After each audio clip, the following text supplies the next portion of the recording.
And now we're live. Hello, everybody.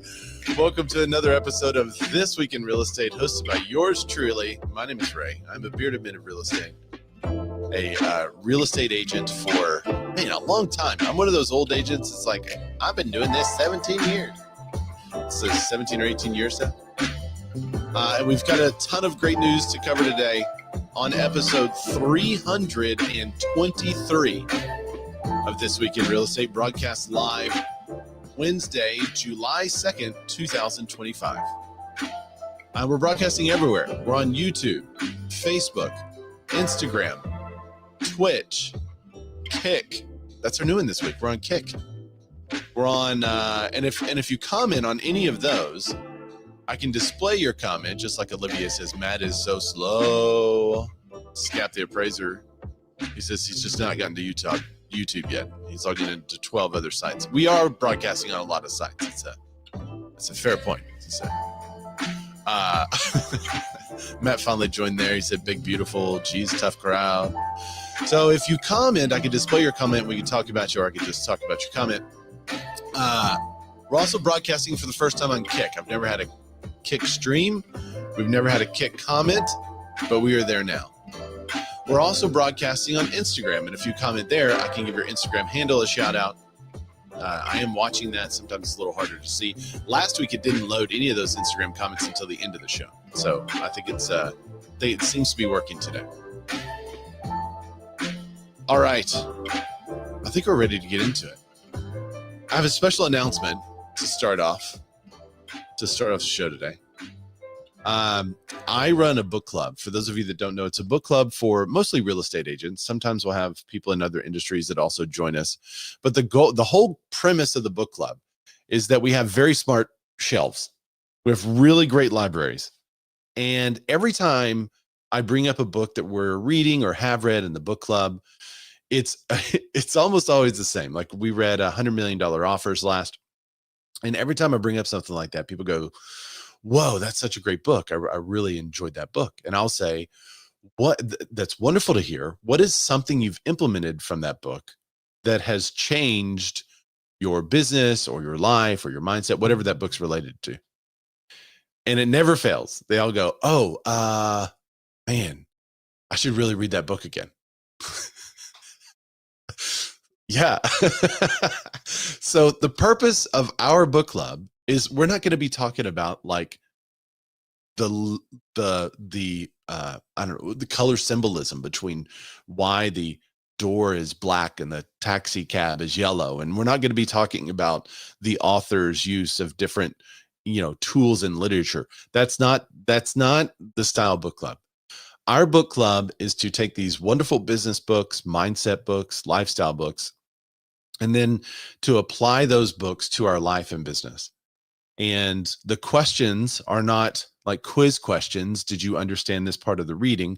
It is more like, okay, this was said in the reading. How can you use it? How can you apply it? Are you going to use it or apply it? Or is this just stupid?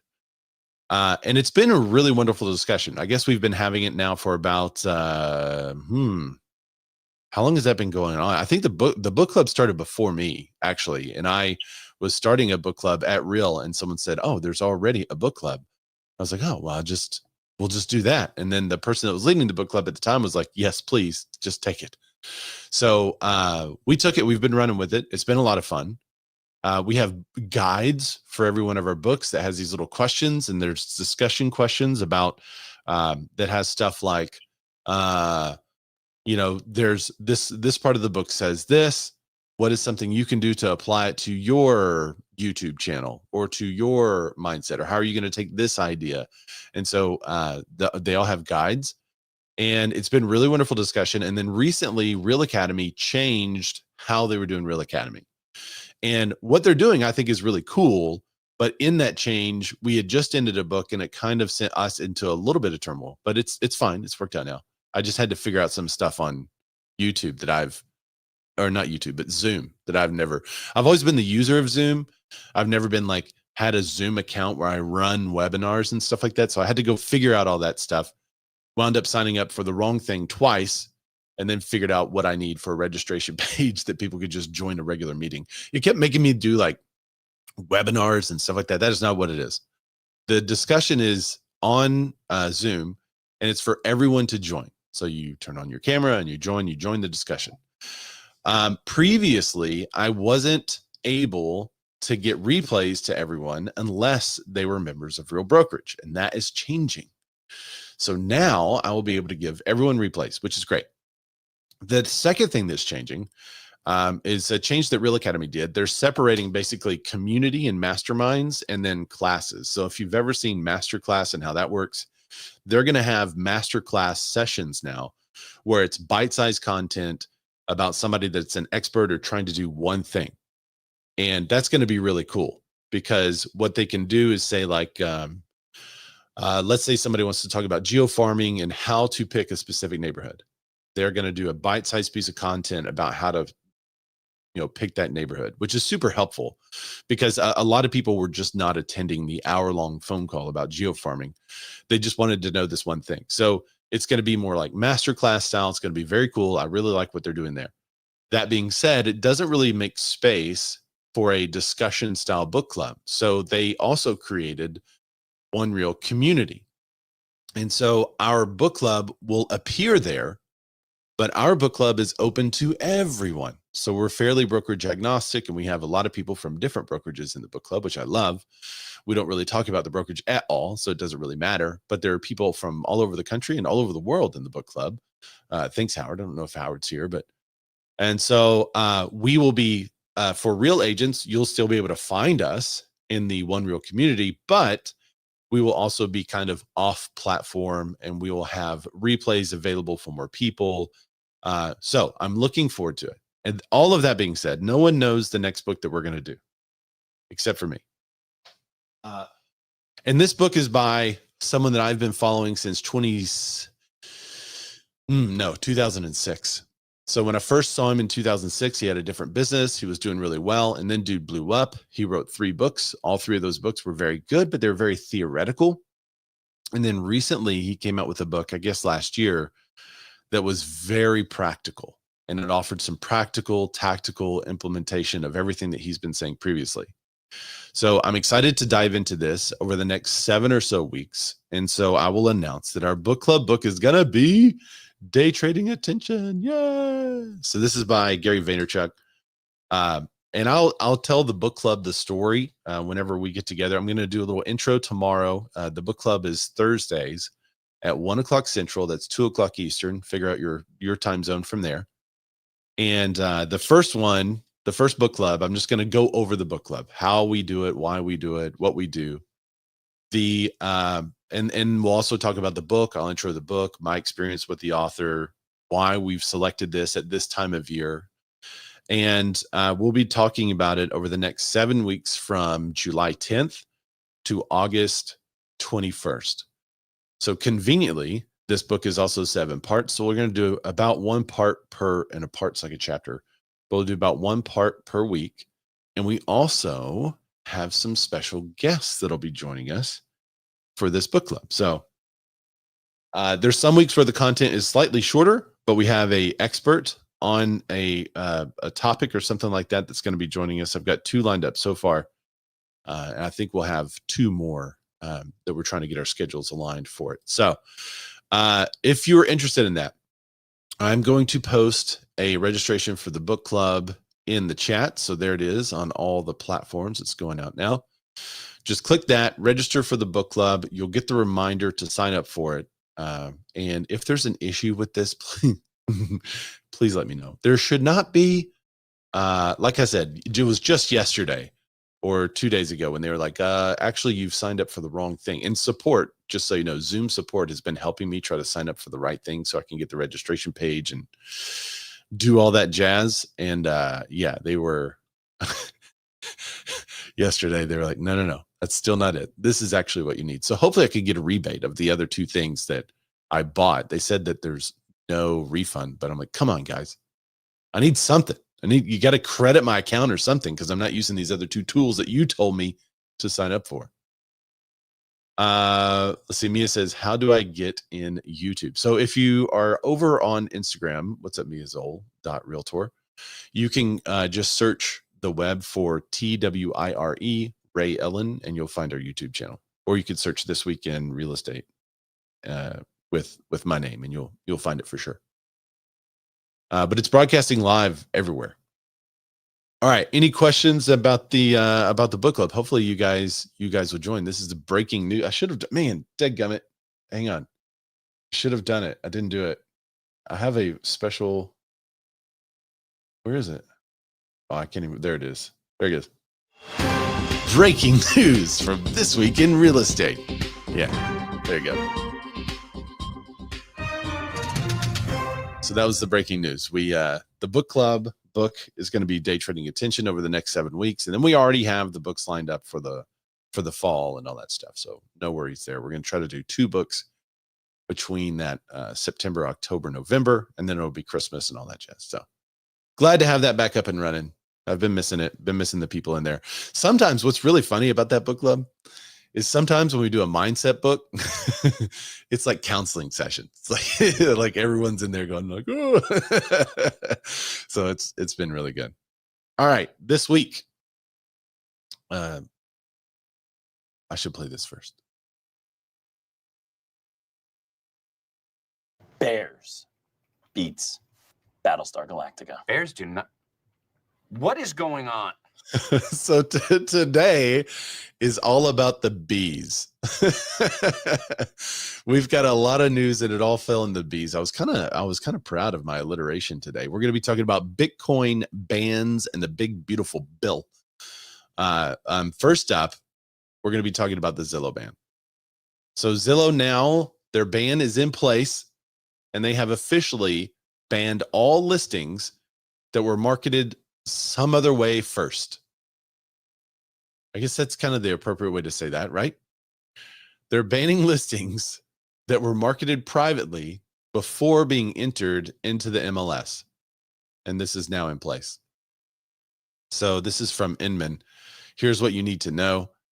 And this is just kind of a helpful article. I don't know if you guys subscribe to Inman or not, but I have found the subscription to Inman being one of the more helpful ones. There is some stuff that's not behind paywalls and subscription walls on there, but there's some good articles and information that they put behind there. This one, I don't know if this is one of them behind the paywall or not, but Zillow's ban on private listings took effect on Monday. The latest development in the ongoing battle that will determine the future landscape of the marketing home research. Zillow Group, which along with its subsidiaries like Trulia, collectively attracts 227 million users each month. The months leading up to the Day of Reckoning, I love that it was called that, were filled with legal battles and questions about the definition of private listings themselves. What listings are impacted? So the updated policy bans listings that aren't added to the MLS within 24 hours of being publicly marketed. Okay. So what's not allowed under the listing access standards, Zillow wrote, is publicly marketing that off MLS listings are available if a buyer is willing to work with an agent or broker. Now, this is confusing because this is not for a specific listing. So that means that they would have to ban the agent or brokerage, doesn't it? Isn't that what that means? If the ban is what's not allowed under the listing access standards is publicly marketing that off MLS listings are available if a buyer is willing to work with the agent or brokerage. So if I say, hey guys, I know some off-market listings, do all my listings now get pulled off? That doesn't make sense because those listings followed the rule. And I am also following the rule. I do know a lot of properties that are not on the market currently that I have access to. There are the thousands of clients that used me prior. I have all of their home information. I know what they bought it for. I know what their appreciation should be from now till then. I know what their plans are. Are they listed? No. Would they sell if someone gave them an offer they couldn't refuse? Yeah. So what are you talking about? I also know tons of off MLS listings that are available called expired listings. So how do they reconcile? I don't understand this.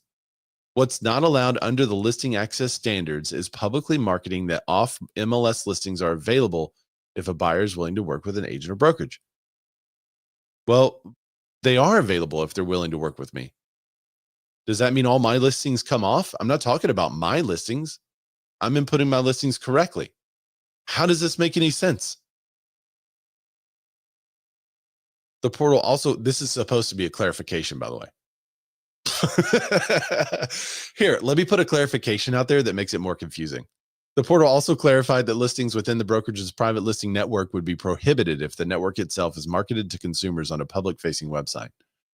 Zillow Group says the ban does not apply to delayed marketing exempt listings, those type of listings created via changes to the National Association of Realtors Clear Cooperation Policy. The Clear Cooperation Policy, the very policy that allows brokerage exclusives, coming soon, and office exclusives also comply with the listing access standards. Okay. So if I say, as an agent, work with me because I know off MLS listings that are available, and this is supposedly not allowed, then how do I define office exclusives? Those are not available to anyone at any other different brokerage. It's an office exclusive. This is stupid. Zillow said that for sale by owner listings that are not currently on the MLS, and rental listings and new construction listings sold by the builder directly that are not on the MLS are permitted. The ban arrives amid growing industry focus on private listings, with Compass leading the charge in creating a network of such properties.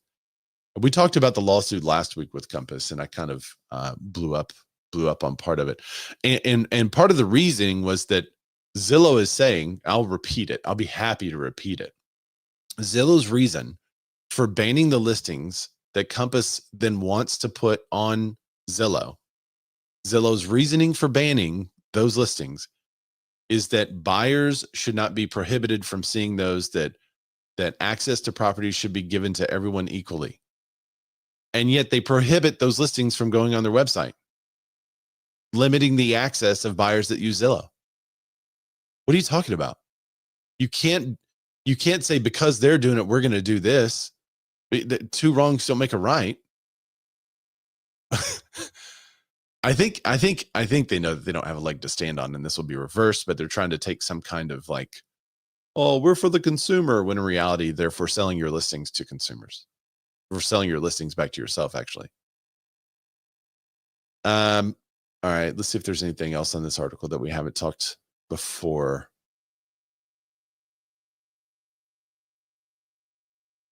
Okay, this is interesting.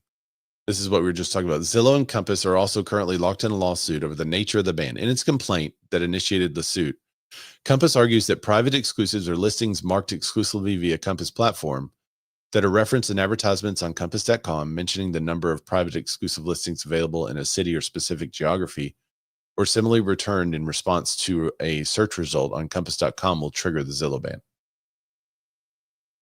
So if Compass says, hey, we have 12 listings in this city that are not available, that triggers the Zillow ban. But a Zillow ban for who? Those listings? Zillow would have to know those listings. How does Zillow know what those listings are?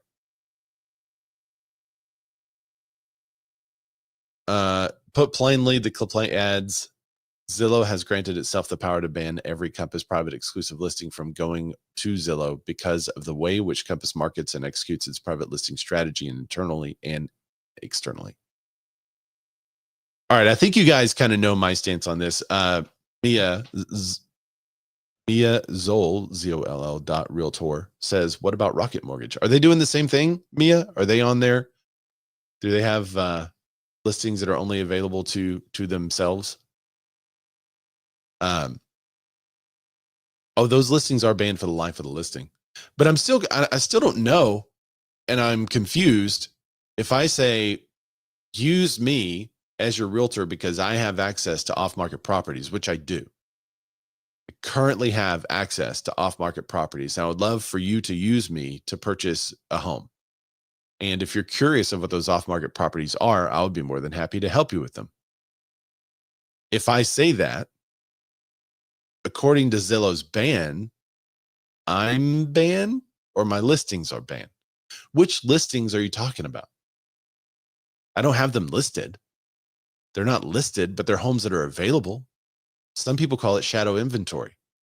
By talking about shadow inventory, does that now somehow accumulate some ban on those listings for the life of the listing? What if I go to a property and somebody interviews me to use, and now I know this property that's going to come up for sale, but for whatever reason they don't use me? That's fine. Maybe they just really don't like bald guys. Hard to believe, but and now I know a property that's going to be coming up for sale in my neighborhood. It's a listing. It's an off-market property. I don't have it listed, but I know about it. And perhaps once I hear that they've hired someone, if the guy's like, oh yeah, we hired a Tim, I can say, oh great. And then I have a buyer for it. Now I can contact Timmy Tim, and I can also talk about an off-market property that's coming up in this neighborhood before it's come. I mean, why? Is that banning the listing or banning me? Because I'm confused. It's not my listing. Miazol.realtor says, no, they have their own program. Use Rocket Mortgage Agent. Save. Oh, yes. I know what you're talking about. Use Rocket Mortgage to list a home, save 1%. They're nurturing their clients for the life of the loan. So I think that is, it's a great topic, but different from what Zillow's doing there. But yeah, I feel like somebody's going to put a stop to that, Mia. That relationship between lender and agent is so sensitive that it doesn't make sense that the lender should be able to refer agents and make money, or the agents should be able to refer lenders and make money. Debbie Rice Miller says, makes Zillow sense. Exclusives used to be a thing back in the day. They changed the rules so that everyone had to have access to all properties available. Kind of, Debbie. They kept the rule that offices could still have exclusives. And that was the big problem in our area, is that some offices would try to double in the deals and not put the properties on the market, which I think was the issue, and why people are like, oh, clear cooperation, we need it. But then clear cooperation made that totally legal. So it didn't change anything. Debbie Ress Miller says exclusives used to mean that they didn't co-op with other companies. Got it. Misha Thompson says, what's the ruling if you temporarily take a home off the market? Good question. I have no idea, Misha. But yeah, if you put a home on the market and temporarily take it off, I've seen that usually like for renovations and stuff, or somebody making an improvement, or maybe they are coming back from vacation. They need it off for a little bit to catch up. So what is that rule? Debbie Rice Miller says, yes, but they didn't co-op. Yeah, I know that is a big difference. But even an office exclusive technically doesn't have to co-op with anyone. And now I guess, Debbie, nobody's co-oping with anybody, right? Because aren't the buyers paying the buyer agent fee, supposedly? I mean, all right, let me get to some of these Instagram comments. PSGP.Terrence Clark. What's up, man? He said, I think Zillow's ban would be halted. Okay, great. You're a great lead in to the next article. Did you do that? I think you did that last time, man. Compass files a motion to block new listing access standards. So this is June 27th. What day? What's that? Friday? And a motion filed Friday, or maybe. Compass requested a preliminary injunction to stop Zillow from enforcing its listing access standards while the companies battle it out in court. The new standard, which bans the listings not entered into the MLS within 24 hours of being publicly marketed, are set to take effect Monday, June 30th. At stake are thousands of Compass listings that could go dark on Zillow. Do we have any reports? Has that gone dark? I don't know what the update here is either. I haven't seen an update on it. Maybe it's at the bottom. Allegations of market interference, which we've already talked about. Zillow's stance. No, there's no update on it. So that says stay tuned over on Broke Agent Media. So yeah, Compass filed an injunction. We'll see if they can actually stop it. Misha Thompson said, yeah, I just did that because of medical issues and some flooring renovation for my cellar. So I took a temporary off market a week and a half ago. With the girl put it back on the market, but it still is in the MLS, just not showing public.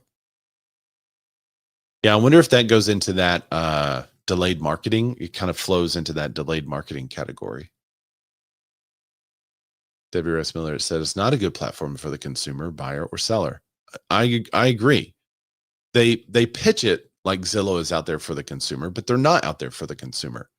And in Zillow's arguments, they're making it sound like they're not for profit, and they're not. This is clearly a move to preserve their business model. And I would have far more respect for them if they would just say that. If they would just come out and literally say, hey guys, that hurts our business model if you do that. So we're going to put this rule in place to maintain our business model. But they're trying to take some kind of like, oh, all buyers should have access. They don't care about that. They don't care about that at all.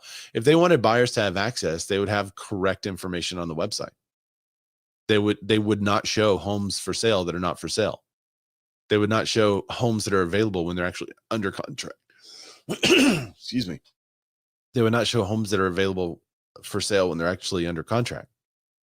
They don't care about that because they want the consumer to hit the button and say, ask agent or make an inquiry. And when the consumer hits that button, they win. Because now they have a lead that they can sell to an agent who's going to pay them 35 to 40% of what they would have made had the agent marketed the property. Kind of salty. PSGP. Terrence Clark says Zillow says your listing can get access to Zillow, but you have to fire your agent. Seems like torturous interference. That's an interesting point. And I think the ethics say that you can't tell people to fire their agent if you're a real estate agent, right? You can't tell them like, oh, go fire your agent and then you can do this thing. Maybe it was a broker that didn't know that they were talking about, but back in the day, because we get a lot of expired calls, but back in the day, an old broker told me that if you get a call from somebody that's currently listed, you're not supposed to encourage them to fire their agent because of some kind of ethics violation.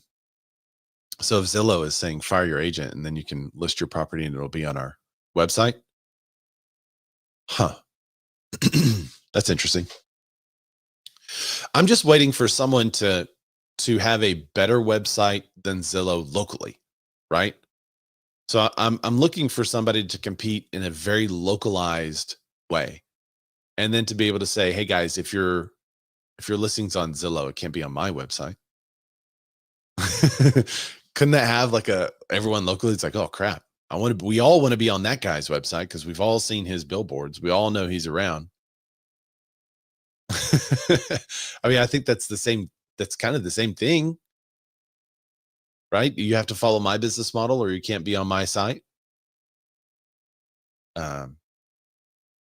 Zol.realtor says, why can't you cancel your listing and then relist it as a new listing? You can, but you can't use the same agent, they're saying. So you have to cancel your listing, relist it as a new agent or as a new listing with a new agent.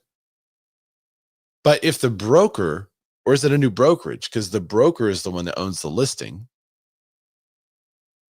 So is it a new agent or new brokerage?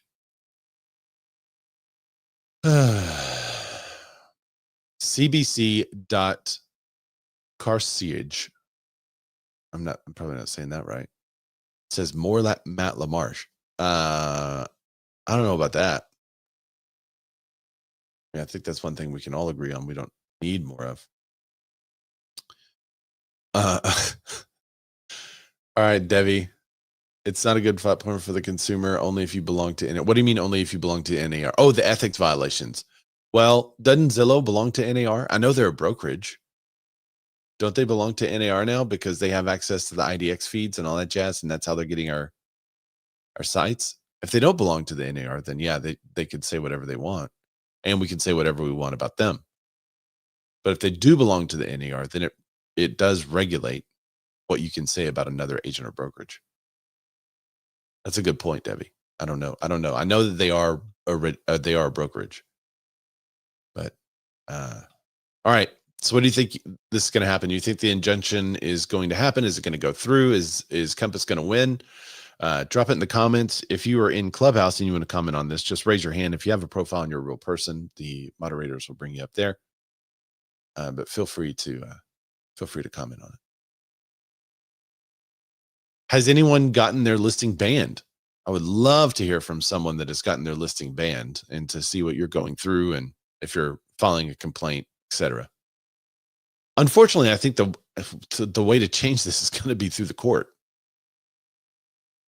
So I just hope PSGP says yes, they hold several seats on NAR committees. Well, there you go. That's interesting. One of the things that I thought was spicy with the injunction request, and maybe it was in the original lawsuit, but one of the things that Compass seeks are emails and communications between Redfin, EXP, and Zillow. That could get juicy. Yeah, there it is. Compass is also seeking expedited discovery, including communications between Zillow, Redfin, EXP, and MLSs, as well as internal documents related to user traffic and portal competition. I don't know that that's a fight Zillow wants to get in. I mean, discovery is going to be interesting.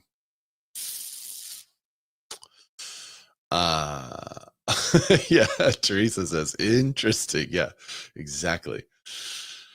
Yeah. Communications between Redfin, EXP, and MLSs and Zillow. I wonder, so it begs the question, do they know something? Have they been tipped off to some kind of communique that's out there between them? Have they been tipped off to some group thread, email, text chat? Or are they asking for it because the mere mention of it sounds incendiary, which is a tool, lawyers use to be like, y'all don't want to get into this with us. You should just change your stance. Hillary Kerchief, Nashville, who mistakenly likes LSU, says, I had a private exclusive that went live on the MLS before the ban, and it's on Zillow. I don't know how Zillow is going to, quote, find out. Well, the fact that you mention it on a national podcast could be one. International, actually. But they don't know which one. They don't know which one, Hillary. So you're right. Be careful what you say. My listing at 123 Main Street was marketed off market for 3 months, and it's still on Zillow. Hillary says, unless they go to my office and, quote, check the book. Yeah. Yep. Now, but if it's in the book, if it's an office exclusive, that's totally okay, Hillary. You can have an office exclusive for months. So if you recall, Compass will allow any agent to go see their book. So to see those office exclusives, so they're not keeping it from other agents. All right. So my final thoughts on this for today, and there will be more. I'm gonna have to make what was it called? What did we do? It wasn't a context. That's what Osmond Gold uses. But same type of guy. Oh, the background guy. I'm going to have to make a whole background thing on this to keep up with this particular lawsuit. And now we've been so far departed from the Sitzer Burnett. I'm going to have to make one about that too for new listeners that are just joining us that hasn't followed the lawsuits throughout the last 3 years. 4 years? It's been wild. All right. So my final note on Compass versus Zillow. One, I think people should be able to market a property however they see fit, and should be able to communicate that to the seller, and the seller say yay or nay. If the seller says nay and wants to go somewhere else, fine. I don't think agents, MLSs, big companies like that should restrict anything from being online because of a policy of that brokerage. Because then you get into some real gray area. This agent keeps listing their properties in December. And we know our data shows that homes that are listed in December sell for 5% less than they would have sold in March. So therefore, until that company changes their policy, we're not going to put their listings on our website because it's not good for the consumer. I mean, it could be anything. That sounds stupid. I know that sounds stupid, but it could be anything. If this is allowed, then where's the line?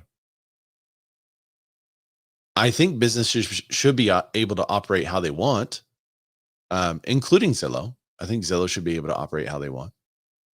But I think punishing a business for operating a particular way, that crosses the line of competition. That is where you're saying they are being competitive in a way we don't like. So we're going to do this other thing that hurts competition and is literal anti-competitive behavior. And that should not be allowed in the marketplace, or else you're just going to have the big conglomerates get bigger, which is already kind of happening, but it'll get even worse if you allow anti-competitive behavior into the marketplace. So, and I think it's ridiculous that Zillow is complaining about Compass restricting properties from their website.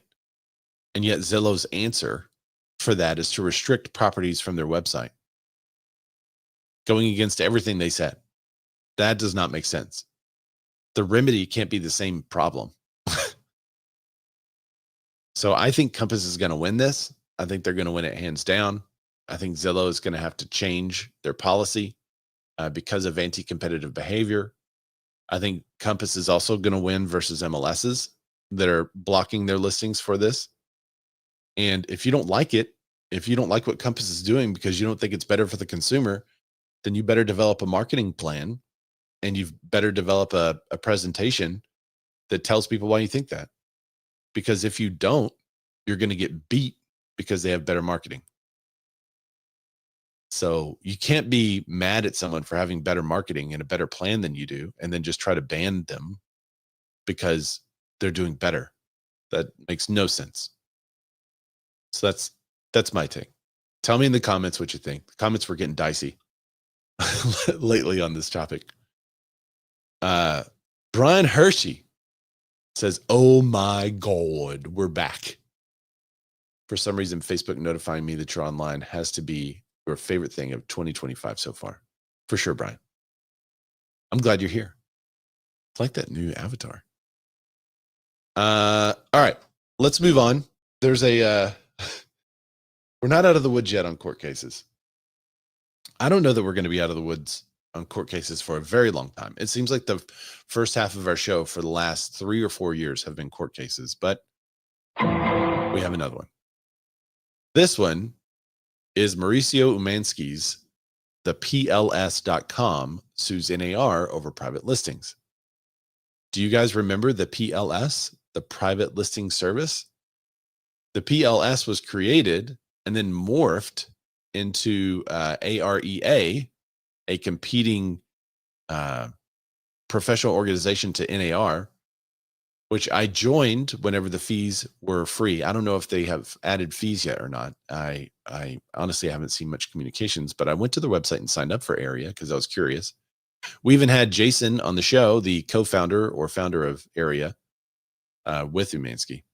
So the PLS is a private listing service. They tried to sue a while back, and I think the lawsuit at the time failed. But now with new information, they're suing again. I'm not really sure how that works, but I feel like they tried to sue previously. So celebrity broker and the agency founder, Mauricio Umansky, revived a simmering lawsuit. There it is. That takes aim at rules created by the National Association of Realtors, arguing that the rules help maintain unfair dominance over the nation's multiple listing services. The new lawsuit, filed in the U.S. District Court of Southern California, boils down to a few key arguments. Umansky alleges NAR controls competition in the residential real estate industry by controlling a large network of MLSs. Namely, the clear cooperation policy that requires listings to be placed on the MLS within one business day limits competition from companies seeking to offer private listings that are marketed outside the MLS. And the policy stymied efforts that would be competitors like Umansky's PLS to give brokerages a new way to discreetly market homes for sale. The surging consumer demand for pocket listings, and the rise of listing networks to market pocket listings effectively was a competitive threat to the viability of NAR affiliated MLS system and Zillow, which sits on their boards apparently. All right, PSG.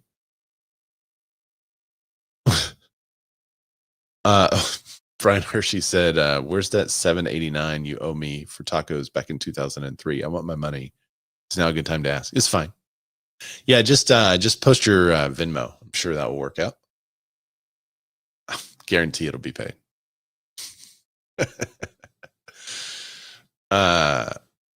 For those of you who don't know, Brian and I used to slackline in front of the dormitories. Those were the days. Compass is the #1 largest brokerage by sales volume last week. This is a very professional show.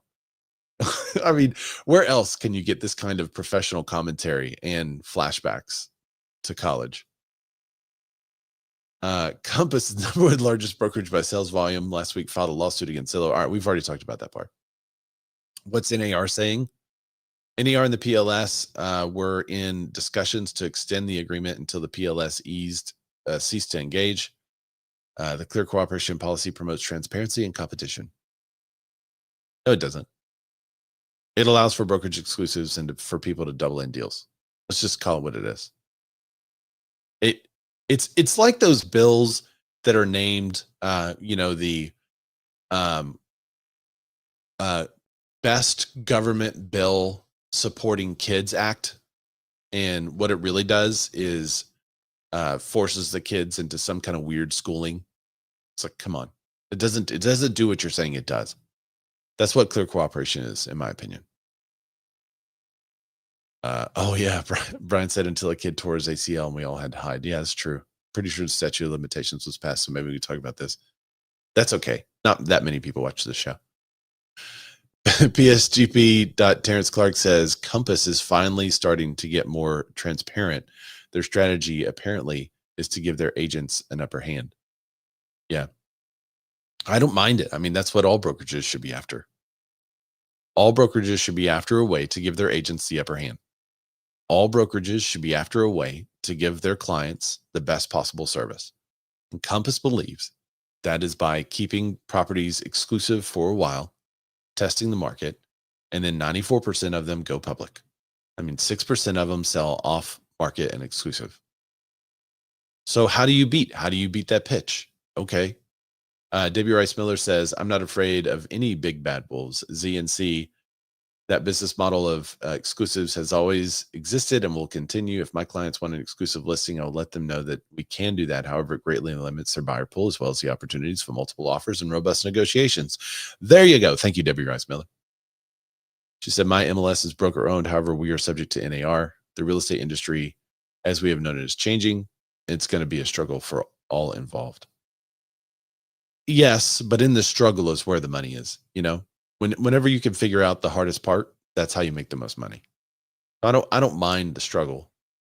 I do want this stuff to get cleared up. I've not been a fan of NAR for years because of some of their policies, like clear cooperation policy, carving out the legal way to double in deals and keep properties off the market without some kind of disclosure to the consumer. I don't think that's healthy or good for the consumer. So I've always been against clear cooperation. And what has driven me nuts about clear cooperation is that it seems that the people that are for them are like, oh, we don't want agents keeping stuff off the market and double ending deals. What are you talking about? Clear cooperation doesn't stop that. It allows that. So can we just stop saying that? Like, if you're for clear cooperation, stop saying that that's the reason, because that's not the reason you're for clear cooperation. I don't think people know why they're for clear cooperation, but that's not the reason.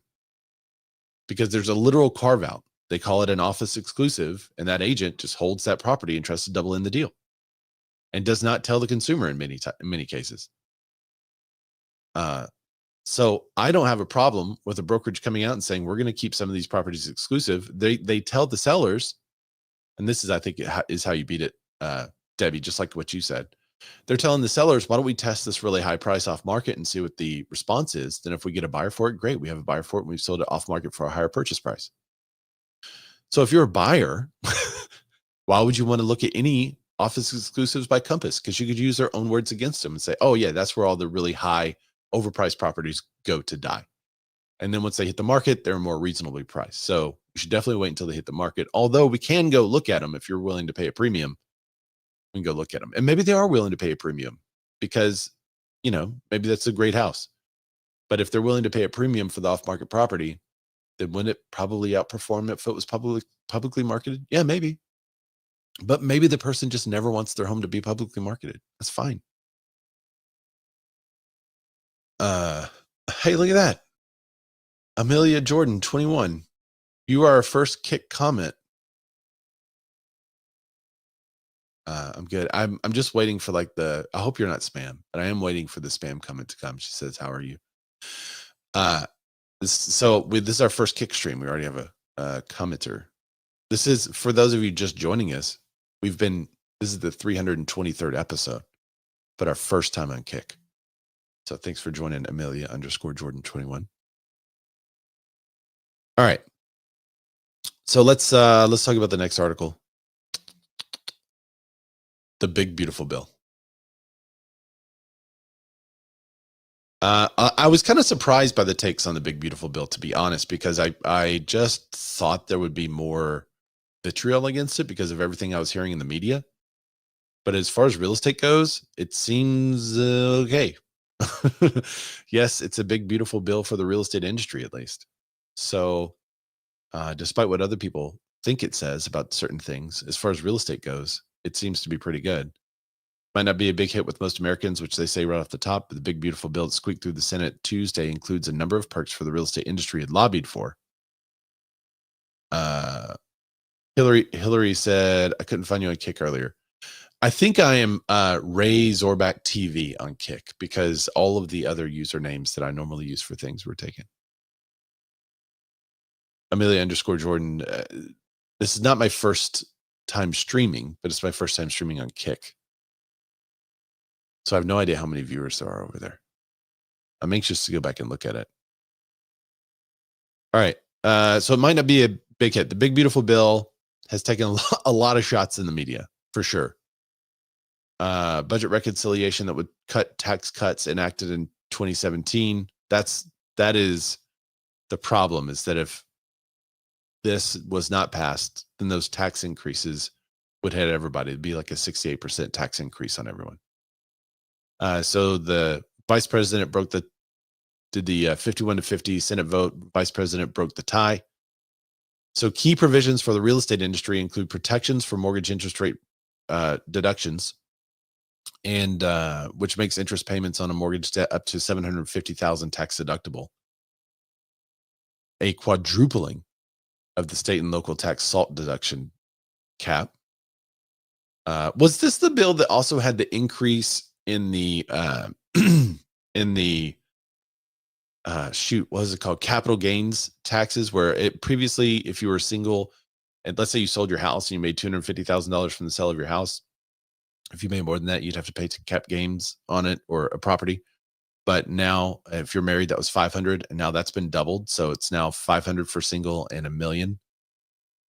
Was that in this bill, or was that a different bill? I can't remember. I want to say that has already passed, but maybe they were just talking about it and putting it into this one. Let's see, what are the other things that are in addition to the mortgage interest rate deduction and SALT deduction cap? NAR's top priorities included a permanent extension of lower individual tax rates, an enhanced and permanent qualified business income deduction, and protection for business SALT deductions and 1031 like-in-kind exchanges. Let's see. NBA President and CEO Bob Brucksmith said the bill builds on the version previously passed by the House, allowing continued tax breaks for investment opportunity zones and improvements for the low-income housing tax credit program. The NBA will work with congressional leaders in the coming days to ensure the beneficial tax policies remain intact of the final package. Let's see. This bill will create a better business climate that allows builders to increase the nation's housing supply. That's the Lexington-based 2025 NAHB chairman, Buddy Hughes. Yeah, that was their statement. It was just like one word over on NAHB. One paragraph. NAHB commends the Senate for passing the One Big Beautiful Bill Act. This legislation will help spur economic growth and allow members to invest more resources in multifamily rental construction, land development, and to build more single-family homes, and the new equipment to expand their business. In turn, this will create better business climate that allows builders to increase the nation's housing supply, which is crucial to help ease America's housing affordability crisis. We urge the House to move quickly to pass the bill. So there you go. I will say, given all the news about the big beautiful bill, I actually put it into ChatGPT, the bill, and did deep research on it. And I asked ChatGPT to just read the bill first. And then I asked a lot of common questions and things that I heard that were being said on the news, like, oh, it just decimates Medicaid and it does all this. And then I said, would this statement be true given what you've read in the bill? And then compared it to what the news was saying. And after doing a ton of research myself, reading through the bill and the key parts, and then having AI read through it, I could tell you that the more conservative leaning networks were closer to accurate in what they reported, while the left leaning networks, at times, there was no rationalization in the bill for what the report was. For example, the tax cut for billionaires, AI had a hard time really figuring out how that would happen other than through like various business deductions that are in there to improve the economy. So then it would say, well, if you don't do that, this is what's going to happen. So it was really, that was interesting. The Medicaid thing, it was like, well, I'm summarizing AI, but it was basically saying, well, it's going to make it tougher for some people to get because of verification. So the purpose was to get rid of waste, fraud, and abuse. And so in order to do that, there's tighter, stricter standards on verification. There are like dead people, for instance, can't get it. Dead doctors can't order it, can't try to benefit from it. So there's also sharing of databases now that are allowed. So basically what AI said was like, well, yeah, it's going to be harder for some people to get because those people are currently not eligible, but receiving it. So now they're going to have to be eligible. The biggest thing is the work requirement. If you're able-bodied and receiving those benefits, you have to at least try to work or do community service and show that like you're out there doing something, which, I mean, that's a conservative opinion to say that, oh, I don't mind that. I think that's a good idea. I tend to think it's a good idea, but I understand that that's a more conservative opinion. But a lot of the news out there about the bill, I would caution you guys to be careful of where you get your news sources and where you get your news from, because they were wildly inaccurate. So then what I did was I turned on the deep research function in AI and had it go search the internet. And I said, okay, based on what you know now, go search the internet and tell me how these compare and all that jazz. And it was really interesting because as it was going out and finding the news source and basically rating it, whether it was a true or half truth, or you could definitely see where this stuff was lining up. So y'all, the whole do your own research thing, you should go do your own research, because you can't just take it from some, I mean, the reporter has not read it. So you're taking what this reporter says and saying, well, this is what it says. It's not. The reporter hasn't read it either. So spend some time with it, look it over. It appears to be pretty good for real estate, and that's the primary business I'm in. This also happened in Trump's first term. There were a lot of things beneficial to real estate and real estate agents that passed because Trump is very involved in real estate and development. But it appears to be pretty good. So we'll see. Yes, I'm seeing your chats. Debbie Rice Miller says housing supply does not equal homes for sale. Keep that in mind. Yeah, right now, I mean, housing supply is up. And it's up because not enough people are buying houses. And not enough people are buying houses because rates are wild. So if they could fix the rates thing, then yeah, I think we'd have more of a chance of selling houses. I mean, if rates were at 4% again, we do not have enough housing supply to satisfy a 4% rate. So more people want to buy a house than are able to buy a house. So the demand is there. The affordability is the issue. All right. So we have some breaking news that actually broke as we were getting ready for the stream today. So let me go ahead and play this breaking news for us now, because it kind of has to do with exactly what we're talking about. Breaking news from This Week in Real Estate. Speaking of the Fed, federal mortgage regulator Bill Pulte calls on Congress to investigate the Fed chair Powell. This was sent to me by Andy Rose. Interesting news. Federal Housing Finance Administration Director Bill Pulte, so the nation's top mortgage regulator, has called for an immediate congressional investigation to the Federal Reserve Chair Jerome Powell. I'm asking Congress to investigate Chairman Jerome Powell and his political bias and deceptive Senate testimony, which is enough to be removed for cause, Pulte said in a statement on Wednesday. Now, doesn't his thing end in May of next year anyway? So it would be May 26th. He's out. Would there be more disruption with a change in Fed? Or would it be more disruption for him to be there? He said he's going to lower the rates twice this year. So, you're already getting at least 2 rate lowerings.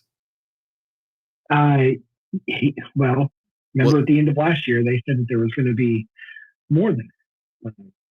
True. And then they turned around and said, no, there's not going to be any this year. Now he's changed it to 2. But who's to say he doesn't change his mind again? Interesting. Hey, look at that. Hillary Kerchief. She's over there. She said Kickstream is ahead of Facebook like Clubhouse, but with great audio. New favorite for watching the show. Awesome. Thanks for testing it out. Minus the spammers. She said, are there spammers over there? I can't see the spamming if it's over there in the chat. Interesting. All right. So Trump, who promised to lower mortgage rates on the campaign trail, has heaped a furious blame on Powell, calling the Fed chair a stupid person. He's a stupid person for holding the rates steady. Pulte said he's piled on in recent weeks, taking to social media to accuse Powell of political bias, calling for his resignation.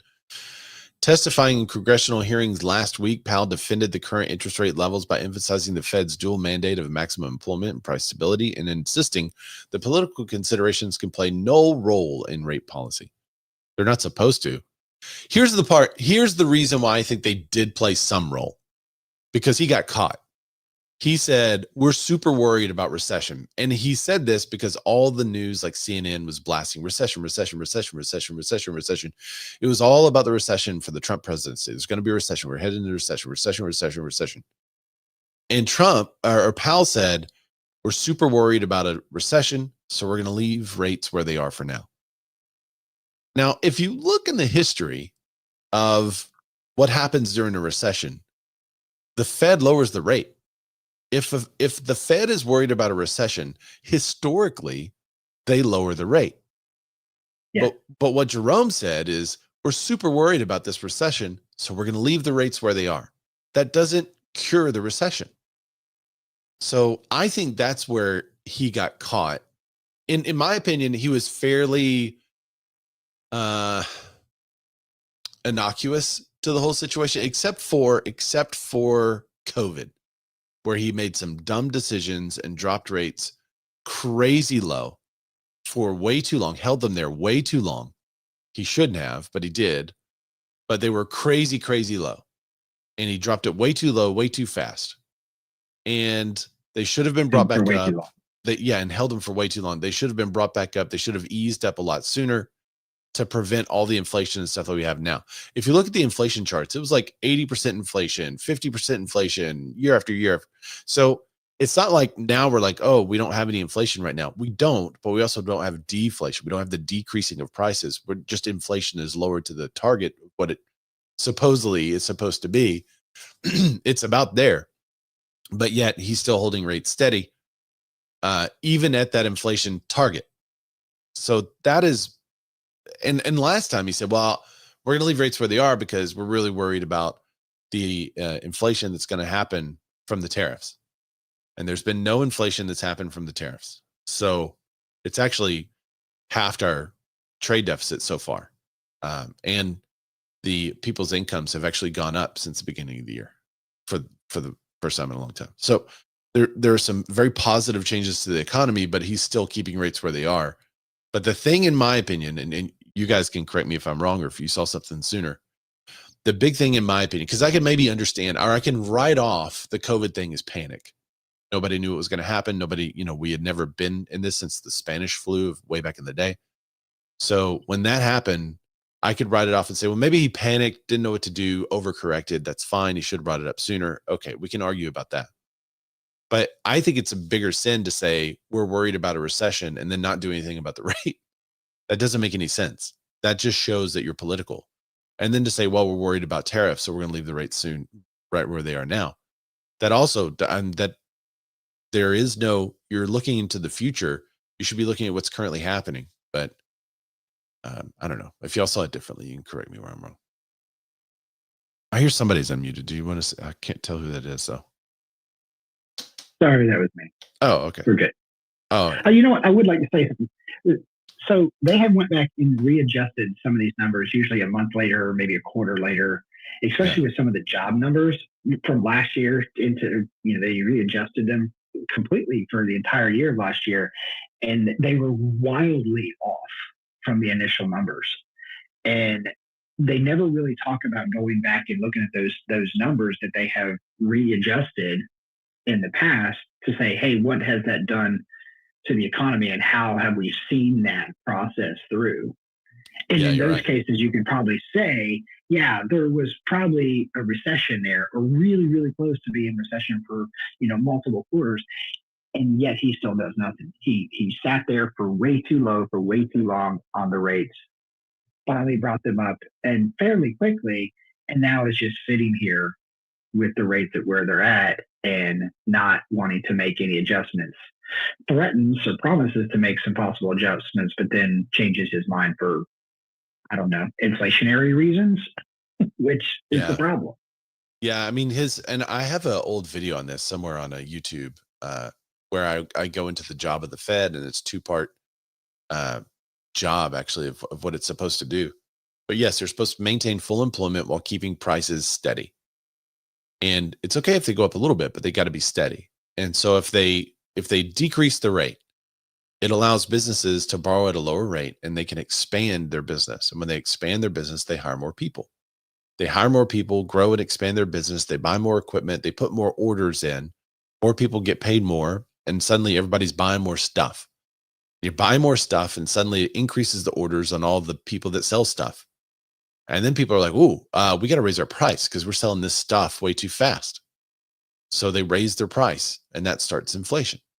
Well, the Fed's job is to make sure that the increase in price because of all the new orders doesn't outpace the growth. It's got to kind of go hand in hand. So that's why they're adjusting the rate, slowing down growth, speeding up growth, because they're looking at producers and orders.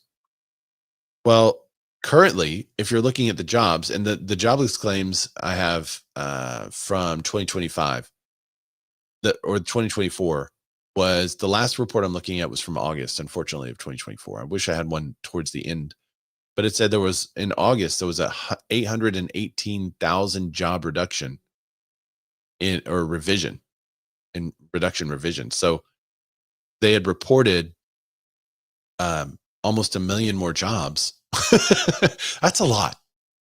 The average monthly gain was only 174,000, but reported at the time was 242,000. Oh, that was just until March 2024. So they've been messing up on jobs and jobless for a long time, reporting insanely high jobs and then revising them down when no one was looking. And we've seen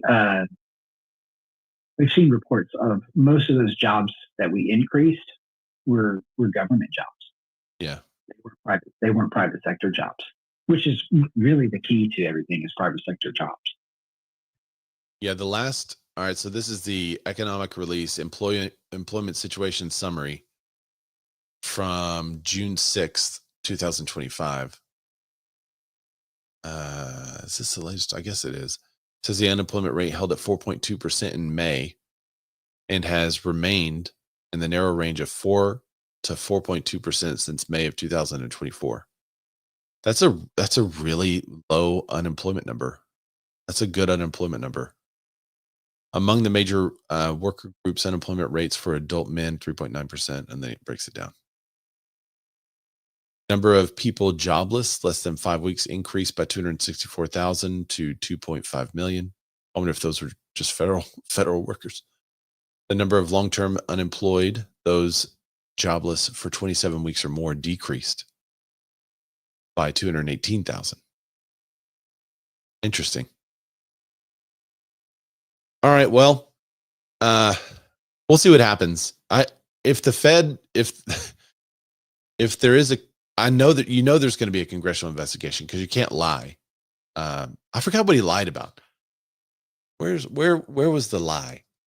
Do you remember what that was? It was something about the office. It was like kind of a minor lie, but it was still a lie.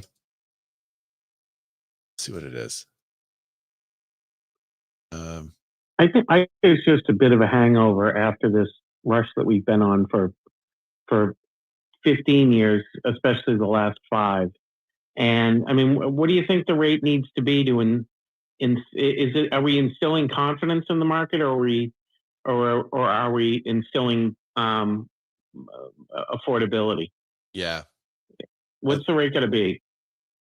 I think I don't think it's all rate. I think it's a little bit of a hangover, and people aren't reaching for that aspirational home like I was talking about last week. Mm-hmm.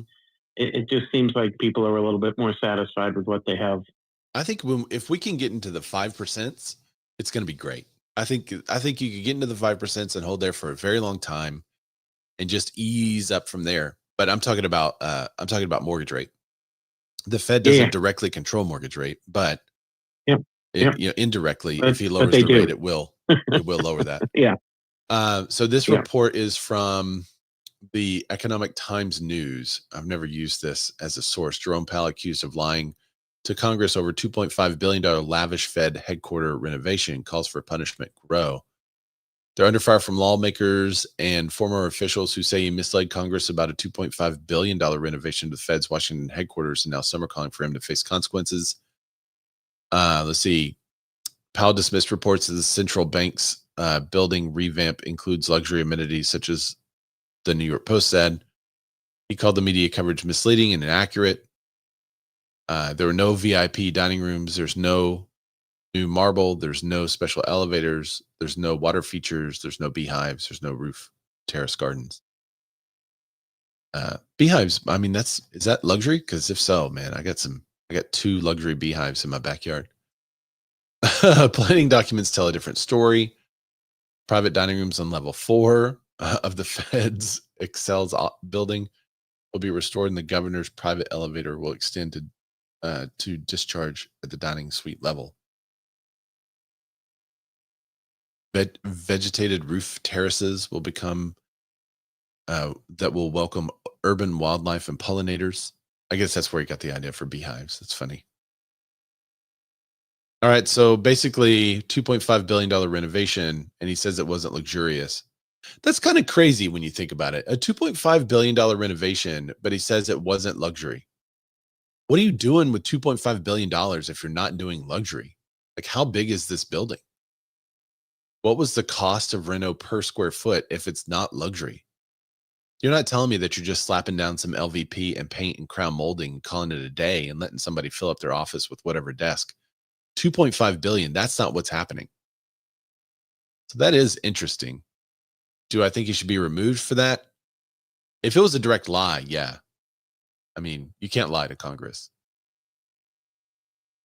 What's up, Vince? Vince Kleinschelt said, who are you going to sell to with many healthcare workers out of work? Same with government employees. All your stats are lagging. I don't think there's that many that are unemployed, though. I think it's a very small portion of the population spread over a huge country. I think the deal is rates, man. I think if you change those rates, you're going to sell a lot of houses. Terry said, what might it be like if Powell came and officially said rates stay at 7% for the next 3 to 5 years? I mean, that would be not good news for anybody. I think it would really stymie the whole market. Debbie Rice Miller says, LOL, beehives, does not mention actual beehives. A beehive, it's like a think tank room. Oh, is it? No, I think he was actually talking about beehives. It says pollinators. He says vegetative garden, and I think he's actually talking about beehive. I mean, we can ask him. I'll send him a text. Were you talking? Is beehives another word for like a think tank room? I didn't know that. I'm not in a big city. That's wild if that is, because I he's wonder if it's like those pod offices. yeah, with the little phone. Jimmy Mackin was on a call with us the other day, and he's got these really cool phone booth rooms, and they're really rad. That's what they had at Curator. I remember those. Yeah. But the wood in the phone booth room looks like a sauna. So it looks like he's sitting in a sauna on the call. It's really funny. Yeah, maybe that's the Beehive room, is a little think tank of some sort.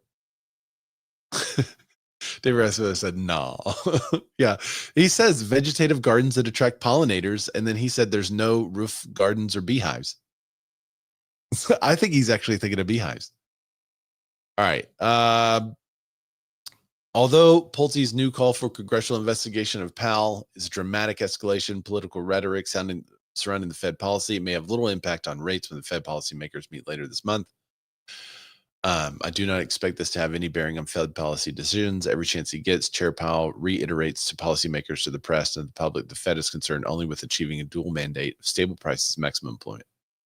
I think he said, okay, yeah, obviously he says this over and over and over. He has reasons for the decisions he makes, but I think increasing the pressure on him will lead to a bigger chance, a much greater chance of him actually lowering the rate. So I would presume that the rate is about to go down. All right, we got to move on. Interesting news. Thanks for the breaking news. Thanks for the heads up. Oh, I got to put that. I got to put that in my system. All the links to all the articles are going to be in the description, so I'll add that. I'll add that to the description here. Wait, no, it's not that one. Anyway, all right, cool. Go.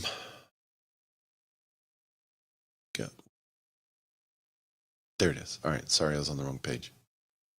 New listings lose steam as pending home sales fall.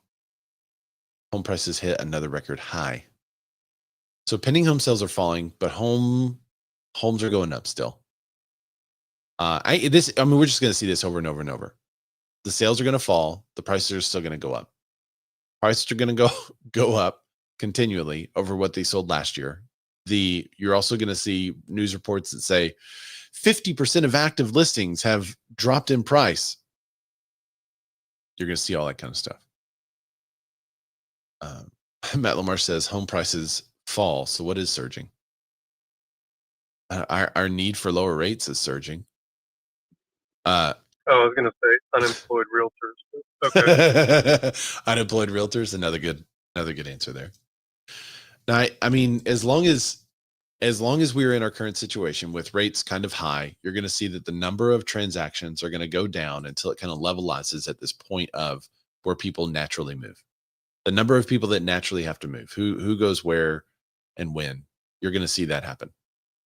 Then when rates go down, you're going to have a huge increase in that, and prices are still going to go up. But prices have gone up, since the beginning of time, except for 2 or 3 times in history.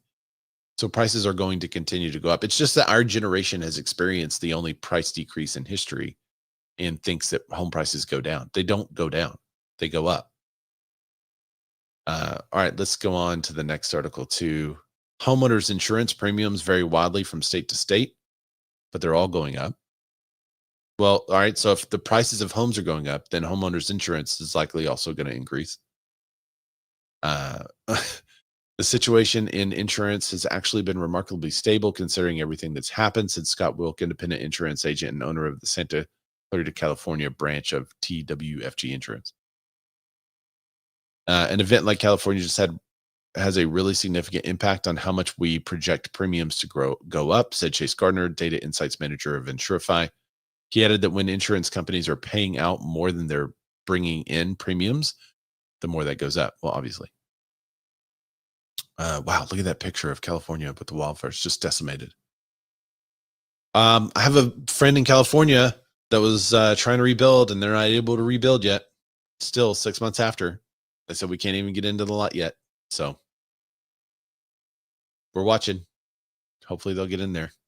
Sad. Didn't they say that they would be getting in there within a matter of weeks. They're not.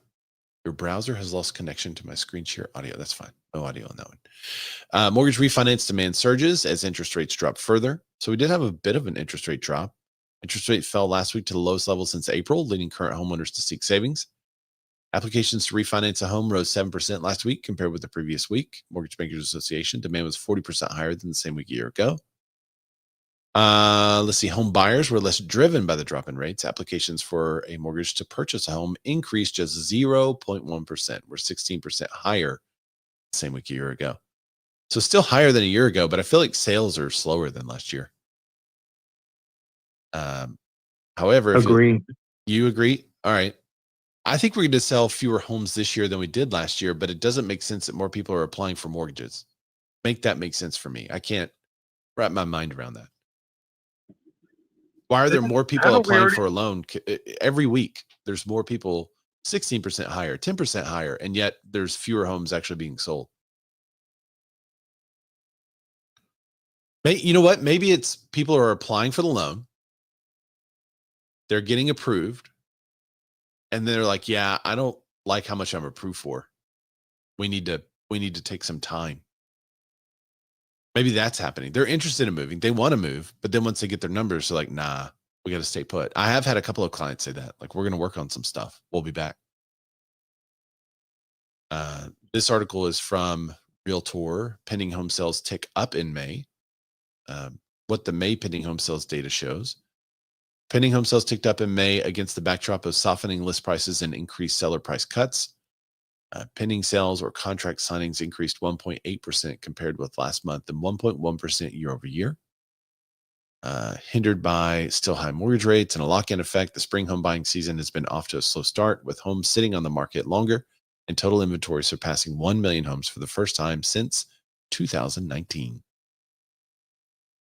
As a result, though, buyers are regaining some of the negotiating power with cuts reported on 19.1% of listings in May.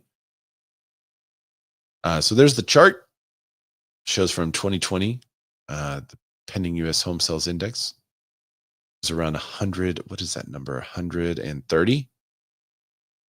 And now it is currently down to right around 80. And I'm assuming these numbers are in like thousands. What was that, Matt?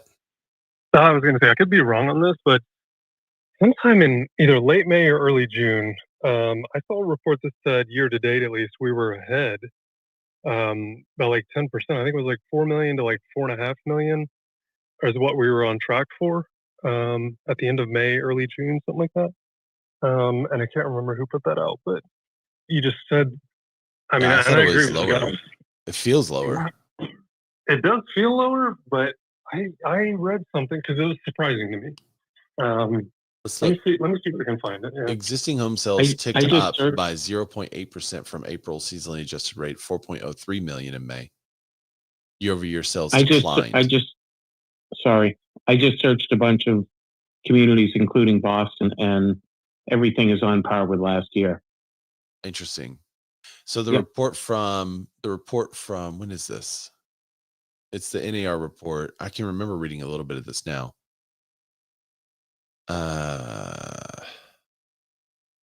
What date is this? May 2025 existing home sales statistics. Let me get to the. All right, here's the. Oh, I'm not sharing it. I'm sorry. There. Now I'm sharing the PowerPoint presentation they gave us. Total existing home sales. It is, it's about even. 4 million to in 2024, 4.29 million. Then we have median price, existing home sales, median price that has gone down. Total existing home sales is down 0.7%, so roughly flat. Look, this is quarterly. So February, it was down 0.9%. Then it took a big drop in March, negative 2.4%. negative 2% in April and negative 0.7% in May. So it does look like it's returning. It's coming back up to even. But it has been a slower Q1 this year than last year, but just slightly by like 1%. So if you normally sell 100 homes in Q1, you've only sold 99 this year. But it doesn't feel that way. It feels much slower. Well, July was traditionally the start of the, at least in my market, the summer slowdown. Yeah. And 20 through 23 anyways, we just plowed right through that because we didn't have any inventory. Last year, it seemed like we got through it a little bit better, but it will be interesting to see sort of what happens in Q3 this year. Yeah. If that equates to the feeling that we're feeling, but really isn't there, because everything that we're seeing closing in June obviously went under agreement in April or May. Right. At least 30 days behind. All right, let's get to the home buyers. So the home buyers gained $16,000 in purchasing power as mortgage rates dipped to the lowest level in 3 months. So that's cool. And then condo prices dropped 2% in May, the second largest decline on record. Another interesting bit of information, which, I think the Florida market is kind of, it's so many condos in Florida. And with the Miami thing happening, the condo that basically fell, and then all the regulations and everything, I wonder how much of this 2% dip is because of areas like Florida, which are really difficult right now to sell due to the increase in price. All right, and the last article of the day, crypto. Maybe I won't get banned on various platforms for saying crypto. They've been really staunch about that stuff. Fannie and Freddie ordered to consider crypto assets in loan risk. Again, Pulte making news, man. After significant studying and in keeping with President Trump's vision to make United States a crypto capital of the world, today I ordered great Fannie Mae and Freddie Mac to prepare their businesses to count cryptocurrency as an asset for a mortgage. So ordered. For the first time, Fannie Mae and Freddie Mac are being told to seriously consider cryptocurrency as part of the mortgage equation. This is great news for my Shiba Inu coin, which all of you should go purchase right away. I think somebody was like, oh, if Dogecoin is doing well, then Shiba Inu should do well too, right? That's a dog. It kind of looks similar. And so I was like, whatever. So I got like $10 of Shiba Inu, and now it's worth less than $1, I think, or less than a penny. It's crazy. In a directive issued Wednesday, FHFA Director Bill Pulte instructed the government-sponsored enterprises to explore how crypto could be used in asset and single-family loan risk assessments without requiring conversion to US dollars. Yeah, that was the big problem that we were having, is that somebody was like, well, I have 100,000 in Bitcoin. I don't want to take it out, but it's there. I want to, get a loan. I can obviously repay if I ever needed to. But because the cryptocurrency markets were so volatile that banks would say, no, tomorrow that may be worth $2. Well, now they're being ordered to seriously consider that.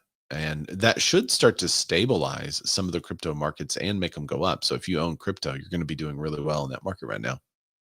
Until now, crypto had to be liquidated before it could be used in mortgage process. Under this new order, borrowers could potentially use assets like Bitcoin or Ethereum to help justify or to help qualify, as long as the funds are stored on a U.S. regulated central exchange and properly documented and compliant with all laws. One step away from them taxing all that jazz, right? I mean, when they can track it in order to give you a loan for it, then they can track it for them to tax it. We'll see what happens. If this moves forward, crypto would become a legitimate path to mortgage approval for buyers who may not fit traditional molds, younger clients, self-employed investors, people who've built wealth outside of W-2s and bank statements, and taxes. We're still early. This directive prepares proposals, not an overnight policy change. Yeah, I mean, they do need to start looking at it. I don't have a huge problem with cryptocurrency being considered for a loan application. If there's something of value, if it's an asset and it's going up, it's not a debt, then you should consider it just like any other asset. You know, I don't know, is a piece of land somewhere considered an asset when they're getting, yeah, okay, because they own it and it's worth a certain amount of money and it's going up and down in value. They'd have to liquidate it to purchase, but the bank can still call it an asset because it's land. Crypto is the non-fungible. That's the problem. Is it's not a tangible asset, but it is something that can't be duplicated, and there are a limited quantity of them. But you can't build a house on it. So I don't know. I tend to think, you know, if it's an investment and there's a market for it, it should be considered somewhat. But would you be comfortable taking all Bitcoin for a deal? I didn't. What's his face? Sirhan pitched that to someone, and the guy was like, "No." It was like the most expensive. I can't remember if it was Sirhan's client or if it was Sirhan himself that was like, "No, we're not doing Bitcoin." But it turns out that would have been the most expensive purchase of a home ever because it's worth like some kind of crazy $1 billion now or something. But at the time, it was just like not really worth much. So I don't know. It has been going up for years. It's a proven market. So why not? I can't name a lot of downsides for taking it into consideration. I had a client with a lot of Bitcoin, and what he had to do was cash it out for the loan, for them to close the loan. He had to cash it out into cash, stick it in the bank. The bank had to see that there was cash there. We closed the loan, and then he repurchased his Bitcoin. He was like, stupid. Yeah, I know, but that was the rule. So the fact that it doesn't have to be cashed out like that and repurchased like that, okay.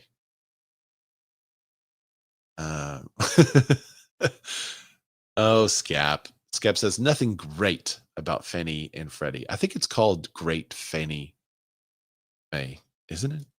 Well, they're GSEs either way, but it's government-sponsored enterprises. No, it's just called Fannie Mae. I don't know where the great comes from. Maybe that was old English. I've seen that before somewhere. I don't know why, but I have seen that before. I just thought that was like maybe part of the official name, but apparently not. Nope. All right, guys. That's all I got this week. Oh, wait. You guys almost got real excited about some breaking news. There it is. I'm going to have to change this song too because I keep getting dinged. Jamie Ruther, for whatever reason, whoever is over his copyright stuff is adamant that I don't have a license to use this, and I do. So I use it because I paid for it. I have to change it. So. All right, guys. Well, thanks for joining me this week. Thanks for the banter. Don't forget to sign up for the book club if you're interested in that. Look for the link in the chat. I should post that again. I'll post the link in the chat one more time if you missed it. Let's see. Book club. Yeah, it's right here. There's the registration for the book club. So you guys use that link. Sign up for the book club if you're interested in joining. We're going to be going over day trading intention with Gary Vee. Speaking of trading, it's really good, really practical. We're going to cover it over the next 7 weeks, and then we'll have some other stuff there too. But thanks everybody for joining the show, and I will see y'all next week. Happy 4th of July. Yay!